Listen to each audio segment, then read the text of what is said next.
Bonsoir à tous les deux, installez-vous. Bonsoir. Martine, Antoine, vous êtes chirurgien cardiaque en charge de la transplantation.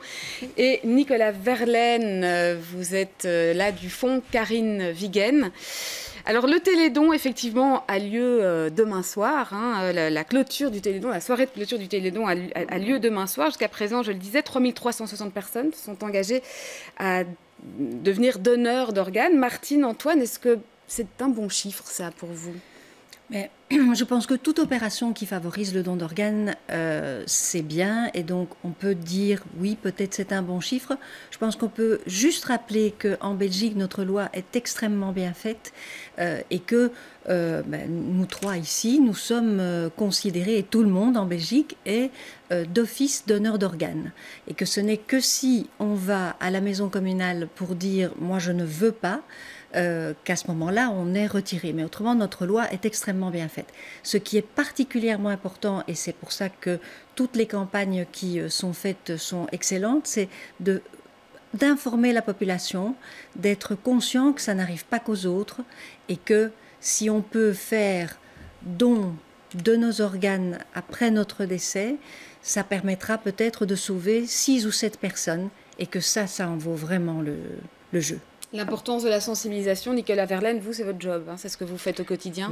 Tout à fait. Depuis le décès de mon épouse, de manière un peu brutale, on a décidé, ma famille, mes enfants et moi, de militer, de devenir les porte-parole de cette belle cause qu'est le don d'organes. Et voilà, donc je crois qu'en parler, c'est agir. Donc, quels que soient les événements, quels que soient les moments où on en parle, tant mieux, tant mieux. Alors, on en parle évidemment les jours comme les journées européennes ou les journées mondiales du don d'organes. Moi, je plaide plutôt, et je crois que le docteur aussi, pour en parler au quotidien. Et donc, à des moments où on n'en parle jamais. Et ici, c'est une occasion d'en parler au moment où on n'en parle pas. C'est un sujet qui reste tabou ? Alors c'est un sujet qui est tabou quelque part, oui, parce qu'on est amené en parlant du don d'organes, parler de la mort. Parce que la plupart des donneurs actuels, ce sont des personnes qui décèdent. Et donc on parle de la mort, et effectivement c'est un sujet encore un peu tabou. Comment réagissent les différents publics auxquels vous vous adressez? Parce que vous allez aussi bien vers des publics de jeunes que des publics d'adultes. Alors moi je privilégie plutôt les jeunes. Parce qu'effectivement, dans les écoles, ça se passe très bien. Et ça se passe mieux qu'avec les personnes plus âgées. Donc les enfants sont plus réceptifs à ce genre de sujet ? Oui, absolument. Et notamment dans les écoles primaires. C'est un peu drôle ce que je dis, mais non. Effectivement, dans les écoles primaires, notamment les 2 dernières classes de primaire, c'est assez extraordinaire la manière dont ça se passe. Non seulement ils sont très, très à l'écoute, et puis ils ont des questions assez folles et assez marrantes parfois. Bon, par exemple, je me souviens très bien d'un moment assez extraordinaire où un enfant m'a posé la question suivante. Si on prélève un cœur de quelqu'un qui n'aime pas les épinards et qu'on le greffe chez une autre personne, est-ce que cette personne va aimer les épinards? Alors, c'est rigolo, certes, mais ça entraîne un certain nombre de choses pour expliquer. Et je crois que c'est tout à fait positif, parce que le soir, quand ils rentrent chez eux, à la maison, qu'est-ce qu'ils font, les jeunes? Ils en parlent à leurs parents, et leurs parents les questionnent. Et qu'est-ce que le monsieur a dit? Qu'est-ce que la madame a dit? Et ainsi, on en parle dans les familles, et en fait, c'est l'objectif d'en parler, parce que, encore une fois, en parler, c'est agir.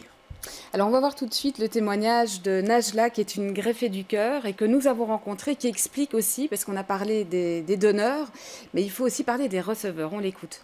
Ça a été difficile avant, ça l'est encore aujourd'hui, parce qu'il faut prendre soin de ce cœur. On se rend compte de la chance qu'on a, on réalise la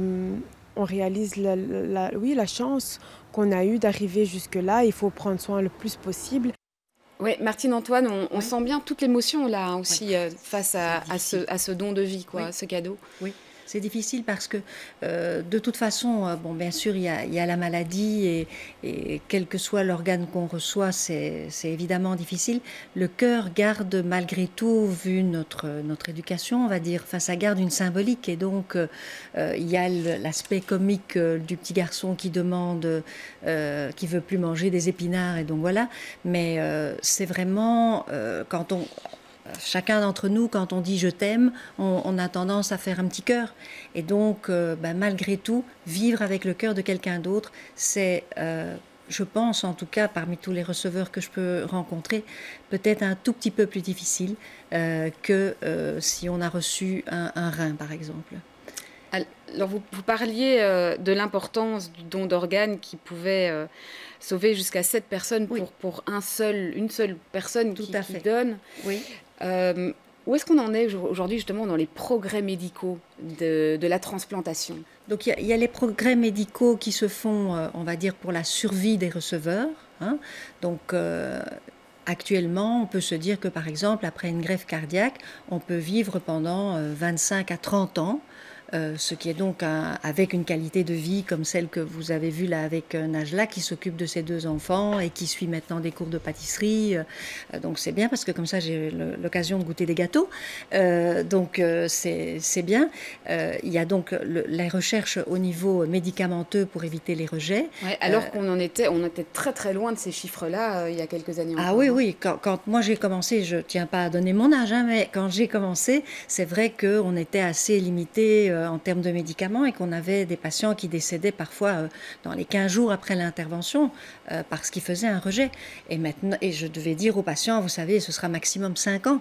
Tandis que maintenant, on peut leur dire, vous pourrez reprendre votre travail, vous pourrez faire du sport, voyager, avoir des enfants. Et donc, moi, il y a des patients que je suis comme ça depuis 27 à 30 ans. Donc, c'est tout à fait spectaculaire. Alors on va rappeler aussi quels sont les besoins, parce que 3360 promesses de dons, c'est un bon chiffre. Néanmoins, Martine Antoine, les besoins restent très importants. Oui.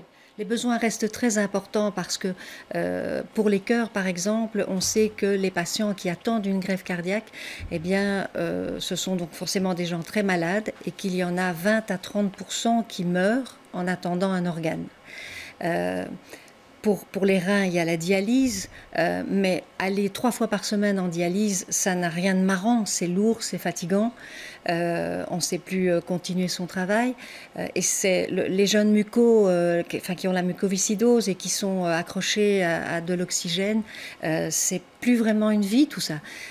Et donc, effectivement, tous les patients que l'on peut sauver, plutôt que, c'est vrai que c'est très cru, c'est pas tabou, mais plutôt que d'être incinéré ou plutôt que d'être mis sous terre, mais si vous pouvez, lors de votre décès, donner la vie à 6 ou 7 autres personnes, il faut le faire. Mais c'est le plus beau cadeau qu'un être humain puisse faire à un autre être humain. C'est transmettre ses organes une fois qu'on n'est plus là pour pouvoir transmettre la vie à d'autres. Merci, voilà. Merci à tous les deux. Je rappelle que la soirée de clôture du Télédon sera transmise demain soir sur BX1 à partir de 20h. Merci.